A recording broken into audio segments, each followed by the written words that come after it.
ஹalleluya, தேவனுக்கு ஸ்தோத்திரம். இன்னொரு விசேஷித்த நேரத்தை தேவன் நமக்கு கொடுத்திருக்கிறாரே.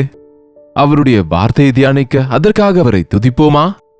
நீங்க எங்க இருந்து பாக்குறீங்கன்னு தயவு செய்து கமெண்ட் செக்ஷன்ல டைப் பண்ணுங்க. நீங்க எந்த தேசத்திலிருந்து, எந்த மாநிலத்திலிருந்து பார்க்கிறீர்களோ, எந்த கிராமத்திலிருந்து கேட்கிறீர்களோ, ஒவ்வொரு நாளும் தேவனுடைய வார்த்தையை கேட்டு எப்படி பலப்படுகிறீர்கள் என்று எங்களுக்கு தெரியப்படுத்துங்க.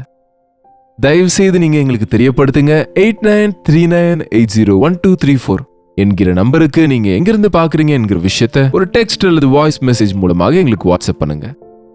உங்களுடைய மெசேஜஸை நாங்கள் பார்த்து எவ்வளவோ உற்சாகத்தோடு இந்த நிகழ்ச்சியை இன்னும் தொடருவதற்கு முயற்சிக்கிறோம். சோ தயவு செய்து இப்பொழுதே அனுப்புங்க. நீங்க எழுந்துட்டீங்களா? Good morning. எழுந்துருங்க. வாங்க ஒரு சிறிய ஜெபம். பரிசுத்தரே, உமக்கு நன்றியப்பா. இன்னொரு முறை இன்றைக்கு எங்களுடைய நிலையை நாங்கள் அறிவதற்கு உம்முடைய சமூகத்தில் அப்பா உம்முடைய நாமத்தில் வேண்டிக் கொள்ள எங்களுக்கு உதவி செய்யும்படி கிறிஸ்துவின் நாமத்தில் ஜெபிக்கிறோம் நல்ல பிதாவே, ஆமென். நமக்கு எல்லாமே தெரியுங்க இல்லையா? எனக்கு நிறைய தெரியும் என்போம். சிலருக்கோ எல்லாரையும் குறித்து நன்றாய் தெரியும். எனக்கு அவங்க விஷயம் தெரியும், இவங்க கதை எனக்கு தெரியும், இந்த விஷயம் எனக்கு தெரியும். இவங்க இப்படிப்பட்டவங்க, அவங்க அப்படிப்பட்டவங்க, இவங்க இப்படிதான், அவங்க அப்படிதான் என்று எல்லாரும் சேரும்போது என்னென்ன பேசிக்கொள்வாங்கன்னு பாருங்க இல்லையா? ஈவன் சொந்தக்காரங்க கூட நம்ம அநேக முறை எந்த ஃபங்க்ஷனுக்கோ, எந்த பர்த்டேக்கோ, எந்த வெட்டிங் செலிப்ரேஷனுக்கோ சேர்ந்து வரும்போது குடும்பத்துல எல்லாரும் சேர்ந்து சந்தோஷப்படுவது எவ்வளவோ நல்லா இருக்குங்க. ஆனா அதென்னமோ ஒருவரை ஒருவர் பார்க்கும்போது கம்பேர் பண்ணி கொள்வது, அவர்களை விட நான் பெட்டர் என்று நினைப்பது, அவங்க இப்படிப்பட்டவங்க, அவங்க இப்படிப்பட்டவங்க, அவங்களுக்கு இந்த பிரச்சனை இருக்கு, அவங்களுக்கு இது, இந்த ப்ராப்ளம் அவங்களுக்கு இருக்கு, இந்த பலவீனம் இருக்கு என்று ஒருவரை குறித்து ஒருவர் மற்றவர்களை குறித்து கெட்டது யோசிப்பது, அவங்க தவறுகளை குறித்து மற்றவர்களிடம் சொல்லுவது, பா இது இன்னும் மோசங்க. மற்றவங்களை குறித்து நீ நினைக்கிறது ஒரு பக்கம் இருக்கட்டும், ஆனா நீ நினைத்ததெல்லாம் உண்மை என்பது போல மற்றவங்களுக்கு சொல்லுவது, அது எவ்வளவு பயங்கரங்க. இதுதான் அவதூறு பேசுவதுன்னு சொல்லுவாங்க, கிசுகிசுக்கள்னு சொல்லுவாங்க. என்னங்க, குற்றங்களை சுமத்துவாங்க. தேவனுடைய வசனம் சொல்லுதுங்க, ஒரு உண்மையான கிறிஸ்தவன் விசுவாசி தேவனுக்கு முன்பு தான் எப்படி இருக்கிறான் என்பதை பார்த்துக் கொள்ளுவான், மனுஷருக்கு முன்பு எப்படி இருக்கிறான் என்பதை கவனித்துக் கொள்ளுவான்.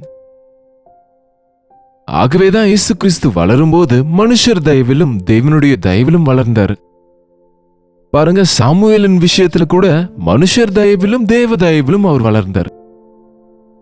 அதற்குதான் மனுஷருக்கு முன்பும் தேவனுக்கு முன்பும் என் மனசாட்சியை காத்துக்கொள்ள முயற்சிக்கிறேன் என்று பரிசுத்தனாகிய பவுல் சொன்னார்.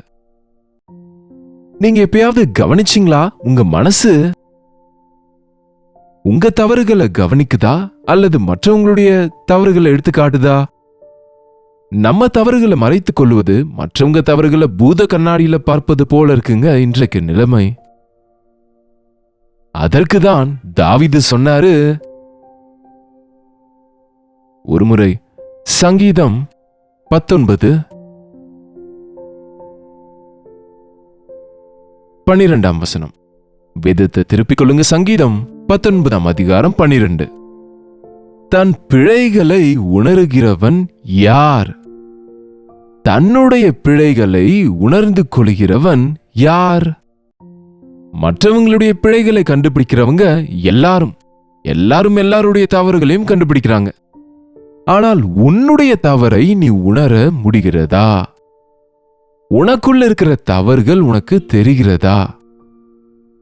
அல்லது நான் ரொம்ப நல்லவங்க, நான் மிகவும் குற்றமற்றவன், சிலர் அப்படி இல்ல, அவங்கள விட நான் ரொம்ப நல்லவங்க. அந்த பரிசேயன் ஆலயத்துக்கு சென்று ஜெபித்து என்ன சொன்னா சொல்லுங்க?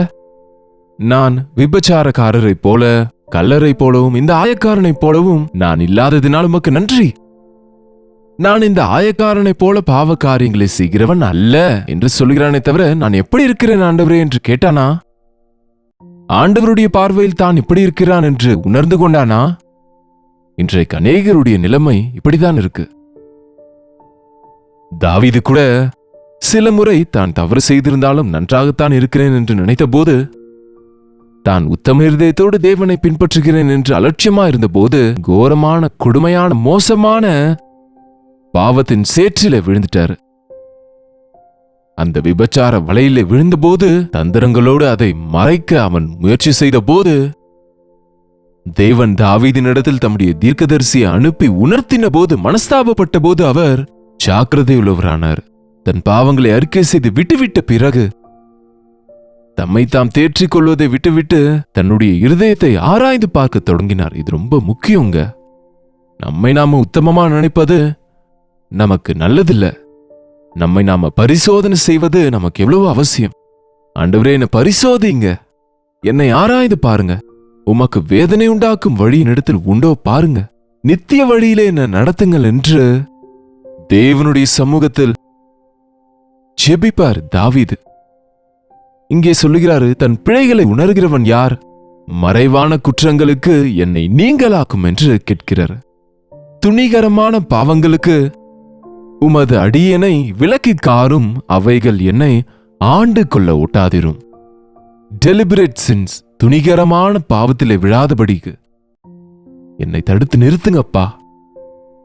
தாவீது துணிகரமான பாவத்துக்கு இடம் கொடுத்தார். அப்படின்னா நான் ஏன் பாவம் செய்ய போகிறேன் என்பது போல அலட்சியமாக இருந்தார். பாவம் என்று அறிந்தும் அது செய்யாமல் அவரால் இருக்க முடியவில்லை. மற்றவனின் மனைவியோடு பாவத்துக்கு இடம் கொடுத்த போது பயங்கரமான விளைவை சந்தித்தார். நிந்தைகளை பெற்றார், அவமானங்களை பெற்றார். தன் மகன்கள் தான் செய்த காரியங்களே செய்வதை பார்த்து நொந்து அழுதாரு, மனஸ்தாபப்பட்டார். இன்னொரு முறை அப்படிப்பட்ட பாவத்திலே அவர் விழவில்லை. ஒரு தவறுதான் தாவீது செய்தார். உரியாவின் மனைவியின் விஷயத்தை தவிர தாவீது எல்லா விஷயத்திலையும் எனக்கு உத்தமமா இருந்தார் என்று தேவனே புகழ முடிந்தது. காரணம், அவருடைய இருதயத்தின் சுத்தத்தை அதற்கு பிறகு அப்படியாக அவர் காத்து கொண்டார். தன் பிழைகளை உணர்கிறவன் யார்? மறைவான குற்றங்களுக்கு, ரகசிய பாவங்களுக்கு. ரகசியமாய் செய்கிற பாவங்கள் கண்ணுக்கு தெரியாம செய்துவிட்டேன் என்று நினைப்பாங்க சிலர். யோசித்து பாருங்க, அது யாருக்கும் தெரியாது உங்களை குத்தி காட்டுவதற்கு. ஆனால் தேவனுக்கு தெரியும். உன்னுடைய பாவங்கள் உன்னை பிடித்துக் கொள்ளும். உன்னுடைய ரகசிய பாவத்தை அறிக்கையிடும் வரைக்கும் அதன் மேலே விடுதலை வராது. யார் தன்னுடைய தவறுகளை உணரக்கூடியவன்? எக்ஸ்ரே எடுத்தால் தெரியுமா? ஸ்கேன் செய்தால் தெரியுமா? இந்த உலக சம்பந்தமான இயந்திரங்களில் நம்முடைய பாவங்கள் வெளியே வராது, வெளிப்படாது. உள்ளத்தின் ஆழத்தை ஆராய்ந்து பார்க்கிற ஆண்டவருக்கு மட்டுமே அது சாத்தியம். அதற்குதான் நம்முடைய இருதயத்தை பரிசோதிக்க நம்ம முழங்காலில் விழுந்து, ஆண்டவரே என்ன பரிசோதிங்க, ஆண்டவரே என்ன ஆராய்ந்து பாருங்கன்னு செபிக்க கற்றுக்கொள்ளணும். அவருடைய முகத்தின் வெளிச்சத்தில் நம் ரகசிய பாவங்கள் காணப்படும். நாம முழங்காலில் நின்று செபித்த ஆண்டவரே என்ன சந்திங்க என்னும் போது அவர் பிரகாசமான முக வெளிச்சம் உங்கள் மீது பிரகாசிக்கிறதுனால உங்க உள்ளத்தின் ஆழத்தை நீங்க பார்க்க முடியும். உங்க பாவங்களுக்காக நீங்க மனஸ்தாபப்பட முடியும். நம்முடைய பாவங்களை நாம் அறிக்கை செய்தால் அவர் உண்மையும் நீதியும் உள்ளவராக இருக்கிறதுனால நம்முடைய சகல அநியாயத்தையும் நீக்கி நம்மை அவர் சுத்திகரிக்கிறார். அப்படிப்பட்ட அனுபவம் உங்களுக்கு இருக்கா? தேவ சமூகத்தில் செபித்து உங்கள் இருதயத்தை எல்லா நேரமும் பரிசோதிக்கிறீங்களா? உங்க தவறுகளை நீங்க உணர்கிறீங்களா? அதை நீங்க கண்டுபிடிக்கிறீங்களா? தேவனுடைய வசனத்தை வாசிக்கிறவன் தன் பிழைகளை அவன் திருத்திக் கொள்வான். தன்னுடைய வழிகளை அவன் சரி செய்து கொள்வான். தான் செய்வது தேவனுடைய சித்தமா அல்லது இல்லையா என்பதை வசனத்திலே நமக்கு தெரியப்படுத்தப்பட்டிருக்கு. வசனம் ஒரு கண்ணாடியை போன்றது. கண்ணாடியை பார்க்கும்போது உங்க குறைகள் உங்களுக்கு தெரிவது போல வசனத்தை வாசித்து செபிக்கிறவங்க தங்களுடைய தவறுகளை உணர்ந்து கொள்ளுவாங்க, அதை அறிக்கை செய்து விட்டு விடுவாங்க, அதிலிருந்து விடுவிக்கப்பட்டு சுத்த மனசாட்சியை காத்து கொள்ளுவாங்க. அவருடைய வசனத்திலே நம்முடைய இதயத்தை நாம அடிக்கடி பரிசோதித்துக் கொண்டா திருத்திக் கொள்வதற்கு திருத்திக் கொள்ளணுங்க. நாம எவ்வளவா நம்ம பரிசுத்தமா வாழ நினைத்தாலும், நாம் நன்றாக தான் இருக்கிறோம் நினைத்தாலும், யாராவது ஒருவர் நம்மை நீங்க ரொம்ப நல்லவங்கன்னு சொன்னாலும் உங்களுக்கே தெரியும் உங்க இருதயத்துக்குள்ள எவ்வளவு பாதாளம் இருக்குன்னு, எவ்வளவு வீணான ரகசியமான பாவங்கள் இருக்கிறதோ. அவைகளை தவறை தவறென்று நீங்க உணர்ந்து அதை அறிக்கை செய்தால் மன்னிப்பு இருக்குங்க. திருத்திக் கொண்டால், சங்கீதம் 50 சொன்னார், திருத்திக் கொள்ளுவது உனக்கு அருவருப்பில்ல, என் வார்த்தைகளை உன் முதுகுக்கு பின்னாடி போடுகிறாய். நீ என் வார்த்தையை கேட்கிறாய், இது உன்னுடைய நிலைமையை காட்டும்போது ஆம் பரவாயில்ல, ஒன்னும் ஆகாது என்பது போல வசனத்தை கேட்டு திருத்திக் கொள்ள வேண்டாமா? என்னுடைய வசனத்தை கேட்டு யார் நடுங்குவானோ நான் அவனே நோக்கி பார்ப்பேன் என்றார். தேவனுடைய வார்த்தைகள் நம்முடைய வாழ்க்கையை வெளிப்படுத்தும் போது, நம்முடைய ஆழ்மனதை வெளிப்படுத்தும் போது, நம்முடைய தவறுகளை எடுத்து காட்டும் போது, ஆமா ஆண்டவரே என்று அறிக்கை செய்து விட்டுவிட்டு நம்முடைய வழிகளை மாற்றிக்கொள்ள வேண்டும். நீங்க தவறான வழியில போறீங்க, இந்த வழி இல்லங்க, நீ நினைக்கிற இடத்துக்கு இது உன்னை கொண்டு செல்லாது, நீ இந்த பக்கம் போகணும்னு யாராவது சொன்னா, நான் திரும்ப மாட்டேன், நான் இந்த வழியில தான் போவேன்னு சொன்னா என்ன ஆகுங்க? உன்னுடைய முடிவு பயங்கரமா இருக்கும்ல. அதுபோல தேவனை பின்பற்றுகிற வழியில நம்ம போகும்போது தவறான வழிகள், தவறான நடத்தை, தவறான திசையில நாம அப்படி போவதை, அப்படி செய்வதை நிறுத்த வேண்டும். இப்படி செய்வதை விட்டுவிட வேண்டும். இந்த மாதத்தில் நீங்க எந்தெந்த விஷயங்களை திருத்திக் கொண்டீங்க? அப்பப்ப நீங்க ஆராய்ந்து பாருங்க. எனக்குள் திருத்திக் கொள்ள வேண்டியது ஏதாவது இருக்கா? ஒவ்வொரு முறை வசனத்தை வாசிக்கும் போது இந்த கேள்வி கேளுங்க. இன்றைக்கு தேவன் என்னிடத்துல என்ன பேசுகிறாரு? என்னுடைய இதயத்தின் நிலைமை எப்படி இருக்குன்னு ஆண்டவர் சொல்லுகிறாரு. இன்றைக்கு என்னுடைய வாழ்க்கையில அறிக்கை செய்ய வேண்டியது இருக்கா? திருத்திக் கொள்ள வேண்டியது ஏதாவது இருக்கா? கற்றுக்கொள்ள வேண்டியது ஏதாவது இருக்கா? பின்பற்ற வேண்டியது ஏதாவது இருக்கா? தேற்றப்பட வேண்டியது ஏதாவது இருக்கான்னு ஒவ்வொரு முறையும் வசனத்தை வாசிக்கும் போது இந்த 5-6 கேள்விகளை கேளுங்க. எவ்வளவு பெரிய அர்த்தத்தை நீங்க உணர்ந்து கொள்வீங்களோ, எவ்வளவு அழகா நீங்க ஆவிக்குரிய வாழ்க்கையை சீர்படுத்திக் கொள்றீங்களோ என்பதை உங்களாலேயே பார்க்க முடியும். நாமங்க கழுவப்பட்ட பன்றி சேற்றுக்கு திரும்புவது போல, நாய் கக்கினதுக்கு திரும்புவது போல, மனுஷன் திரும்ப திரும்ப பழைய காரியங்களுக்கு போகிறவன். நீங்க நாயை கவனிச்சிருக்கிறீங்களா? அது வாந்தி பண்ணின பிறகு என்ன செய்யும் தெரியுமா? நாம வாந்தி பண்ணா அந்த பக்கம் கூட திரும்ப மாட்டோம், அவ்வளவு அருவருப்பா இருக்கும். ஆனா நாயை கவனித்து பாருங்க, அது தான் கக்கினதையே திரும்ப போய் நக்கும். அநேகர் ஒரு பாவத்தை விட்டு விட்டு சீச்சி என்று திரும்ப அதே செய்கிறாங்க. காரணம், அவங்களை குறித்து வேதம் சொல்லுது, நாய் தான் கக்கினதுக்கு திரும்புவது போல, பன்றி, கழுவப்பட்ட பன்றி தான் சேற்றுக்கு திரும்புவது போல, எவ்வளவு கழுவுனாலும் அது சேற்றை பார்த்த உடனே, அழுக்கு வாசனையை பார்த்த உடனே அதுல விழுந்து விடுங்க. சர்ச்சுக்கு வரேன்னு சொல்றாங்க, ஜெபிக்கிறேன்னு சொல்றாங்க, ஆண்டவரை ஏற்றுக்கொண்டேன்னு சொல்றாங்க. ஆனா மது வாசனை வந்த உடனே, பழைய நண்பனை பார்த்த உடனே, பழைய விஷயங்களை பார்த்தாலே, நான் இயேசு கிறிஸ்துவை ஏற்றுக்கொண்டேன், இந்த பாவத்துக்கு போக மாட்டேன் என்று உங்களை நீங்க திருத்திக் கொள்றீங்களா அல்லது சோதனைக்கு கீழ்ப்படிந்து விடுகிறீங்களா? நம்முடைய சுபாவத்தை மாற்றக்கூடியவர், பாவத்தை மன்னிக்கிறவரும் அவரே, பாவத்தின் மேலே ஜெயத்தை கொடுக்கிறவரும் அவரே. இன்றைக்கு ஒரு முறை, தேவனே, என் இதயம் எப்படி இருக்கிறது? என்னுடைய பிழைகளை எனக்கு காட்டுங்க, என் இருதயத்தின் நிலைமையை காட்டுங்க என்று நம் இருதயத்தை தேவ சமூகத்தில் சீர்படுத்துவோம்.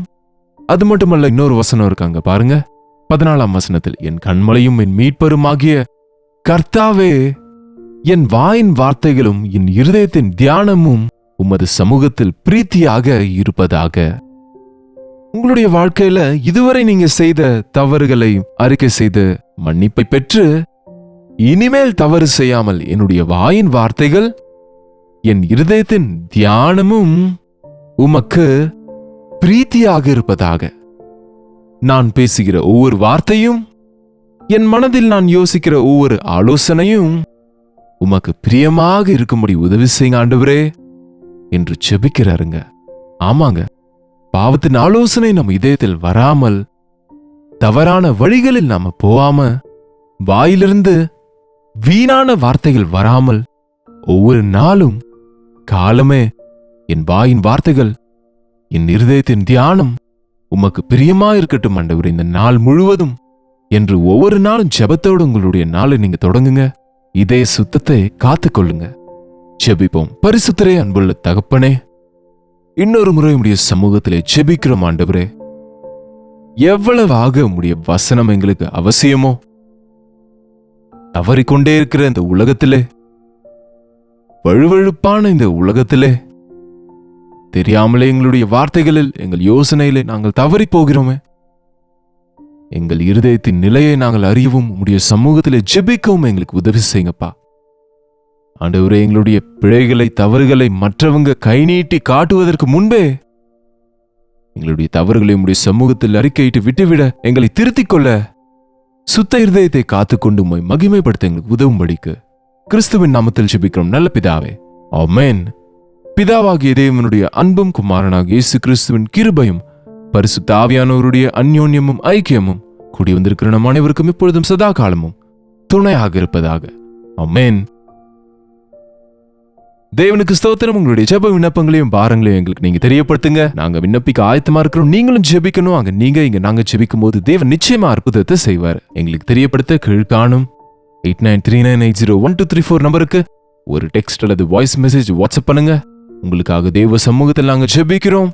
நிச்சயமா தேவன் நமக்கு பதில் கொடுப்பாரு. டாக்டர் ஜே பால் தமிழ் யூடியூப் சேனலை சப்ஸ்கிரைப் செய்யாவிட்டால் இன்றைக்கு பண்ணுங்க, லைக் பண்ணுங்க, ஷேர் பண்ணுங்க. கமெண்ட் செக்ஷன்ல விவரங்களை பதிவிட மறந்துடாதீங்க. கர்த்தருக்கு சித்தமானால் நாளைக்கு இதே நேரத்தில் அனுதின தியானத்திலே கர்த்தருடைய வார்த்தையோடு உங்களை சந்திக்கிறேன். அதுவரை கர்த்தருடைய கிருபை உங்களுக்கு துணையாயிருப்பதாக.